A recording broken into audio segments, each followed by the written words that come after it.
जी, अस्सलाम वालेकुम। आज हम जो टॉपिक पढ़ेंगे वो टॉपिक है टाइप्स ऑफ अ सेट।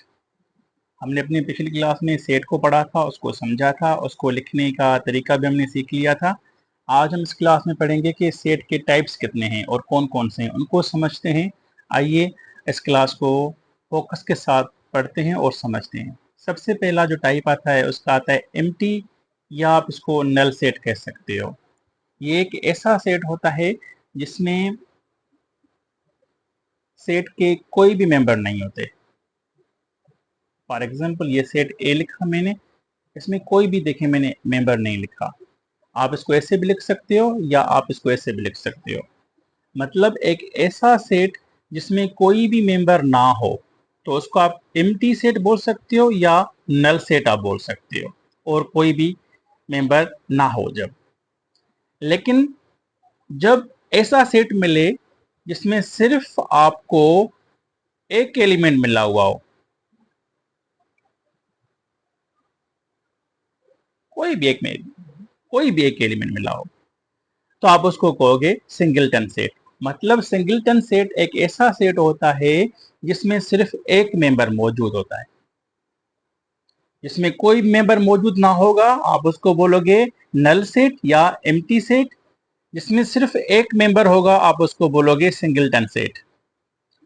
दूसरा होता है फाइनाइट सेट। फाइनाइट सेट मतलब क्या होता है कि ऐसा सेट जिसके मेंबर्स काउंटेबल हो। जैसे कि ये मैंने एक सेट लिखा, इसके मेंबर कितने हैं? इसके मेंबर 3 हैं टोटल। काउंटेबल है, हम काउंट कर सकते हैं। दूसरा मेंबर है, सेट है for example A B C D E, ये मैंने इसके मेंबर्स लिखे हैं। अब इसके टोटल मेंबर्स कितने हैं? 5। तो it means this is also a countable set. जब कोई भी सेट काउंटेबल हो, उसके मेंबर्स काउंटेबल हो, तो आप उसको बोलते हो फाइनाइट सेट। अब इसी का ऑपोजिट जो सेट है वो है इनफिनिट सेट। यानी एक ऐसा सेट जिसके मेंबर्स काउंटेबल ना हो।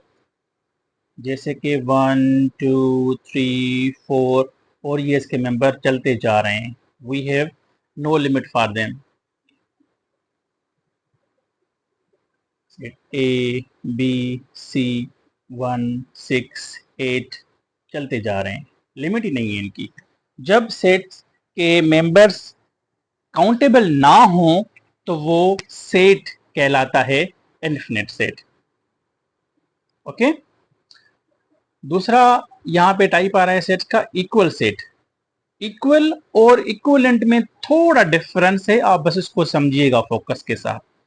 अब इक्वल सेट मतलब कोई भी दो सेट या दो से ज्यादा सेट्स, यानी टू और मोर सेट्स जिनके मेंबर्स एक जैसे हों।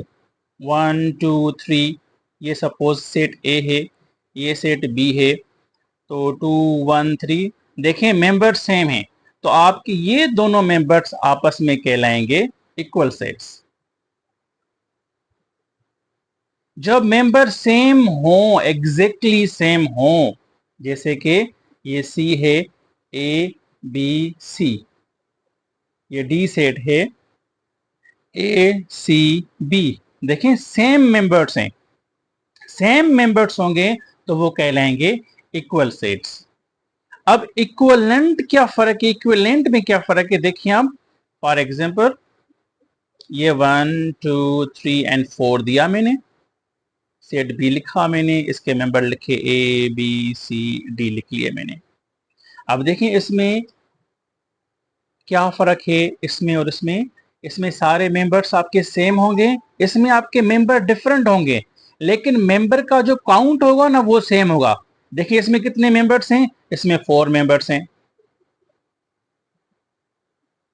इसमें कितने मेंबर्स हैं, इसमें 4 मेंबर्स हैं।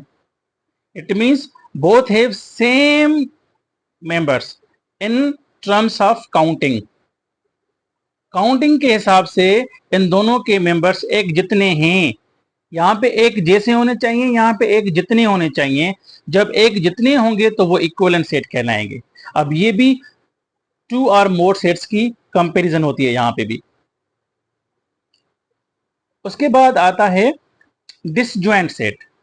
डिसजॉइंट सेट में कोई भी मेंबर कॉमन नहीं होता, यानी सेम नहीं होता। फॉर एग्जांपल 1 ABC लिखा मैंने, यहाँ पे मैंने लिखा 1 2 3 4, देखें कोई भी सेम नहीं है। जब कोई भी मेंबर एक जैसा ना होगा तो वो कहलाएगा डिसजॉइंट सेट। एक जैसा ना होगा, समझिएगा, यहाँ पे क्या है, एक जैसे हैं तो ये इसको हम कह रहे हैं इक्वल सेट। यहाँ पे एक जितने हैं हम कह रहे हैं इक्वलेंट सेट। यहाँ पे कोई भी कॉमन नहीं है तो हम कह रहे हैं डिसजॉइंट सेट। और इसका जो आखिरी टाइप है दैट इज ओवरलैपिंग सेट्स। अब ये भी क्या होते हैं कि टू और मोर सेट्स, जिसमें क्या हो, जिसमें कम से कम सिर्फ एक मेंबर अगर सेम आ रहा है तो हम उसको बोलेंगे ओवरलैपिंग सेट्स। मिसाल यहां पे क्या पड़ा हुआ है, 1 2 3, इसके मेंबर्स हैं 3 4 5। देखिए यहाँ पे 3 और यहाँ पे 3 दोनों में कॉमन है, दोनों में सेम है, एक नंबर सिर्फ एक होना चाहिए कम से कम, तो वो कहलाएगा ओवरलैपिंग सेट। आई होप कि आपको मेरा ये क्लास समझ में आ गया होगा। सबसे पहले हम फिर से रिपीट करें टॉपिक्स को। आज हमने पढ़ा टाइप्स ऑफ सेट्स। सबसे पहले एम्प्टी सेट या नल सेट आप उसको कह सकते हो। ये एक ऐसा सेट होता है जिसमें कोई भी मेंबर नहीं होता। आप एम्प्टी सेट को ऐसे भी लिख सकते हो, ऐसे भी लिख सकते हो। दूसरा आया सिंगलटन सेट, एक ऐसा सेट जिसमें सिर्फ एक मेंबर हो, जैसे कि यहाँ पे एक मेंबर है, यहाँ पे एक मेंबर है, तो वो कहलाएगा सिंगलटन सेट। फाइनाइट सेट कौन सा होता है, ऐसा सेट जिसके मेंबर्स काउंटेबल हो, जैसे कि इसके मेंबर्स कितने हैं, 3, इसके 5 हैं, काउंटेबल मेंबर्स होने चाहिए, हम मेंबर्स को काउंट कर सकें। इनफिनिट सेट वो होता है जिसके मेंबर्स को हम काउंट ना कर सकें। देखें यहाँ सेट ए है, इसमें 1 2 3 4 और ये नंबर आपके चलते जा रहे हैं, पता नहीं चल रहा है इनकी लिमिट कहाँ है। सिमिलरली सेट बी का भी आपको लिमिट नहीं पता, तो ये सारे कहलाएंगे इनफिनिट सेट। इक्वल सेट कौन से होते हैं, ऐसे सेट्स जिनके मेंबर्स बिल्कुल एग्जैक्टली सेम हो, वो इक्वल सेट्स कहलाएंगे। तो चाहे वो 2 हो या 2 से ज्यादा हो, उनको आपस में कंपेयर करोगे तो। इक्विवेलेंट सेट कौन से होते हैं, ऐसे सेट्स जिनके मेंबर्स एक जितने हों, भले एक जैसे ना हो, एक जितने हों, आप उनको इक्विवेलेंट सेट कह सकते हो। आप इक्वल सेट को भी इक्विवेलेंट सेट कह सकते हो, क्योंकि यहाँ पे देखो इसके भी 3 मेंबर हैं, इसके भी 3 मेंबर हैं। जब मेंबर्स की काउंटिंग सेम होगी आप उसको इक्विवेलेंट सेट बोलोगे। इसी तरीके से दूसरी जो टाइप थी वो थी डिसजॉइंट सेट। डिसजॉइंट सेट्स क्या होते हैं, ऐसे सेट्स जो कॉमन मेंबर नहीं रखते अपने पास, जिनमें कॉमन मेंबर नहीं होंगे, एक जैसे मेंबर नहीं होंगे, वो आपके कहलाएंगे डिसजॉइंट सेट्स। ओवरलैपिंग सेट्स कौन से होते हैं, ऐसे सेट्स जिनमें कम से कम एक मेंबर एक जैसा हो, जैसे कि यहाँ पे था 1 2 3, इसमें मेंबर थे 3 4 5। देखिए यहाँ पे 3 दोनों में सेम था, तो आपका कम से कम यहाँ पे एक नंबर सेम निकला, तो इस एक नंबर सेम को हम बोलेंगे कि भाई ये ए और बी सेट आपस में ओवरलैपिंग सेट्स हैं। ठीक है, आई होप कि ये मेरी क्लास आप लोगों के लिए इफेक्टिव रहेगी। आप इसको फोकस से देखिएगा, अगर फिर भी कोई प्रॉब्लम आ रही है तो आप मुझे मैसेज कर सकते हैं। Thank you very much.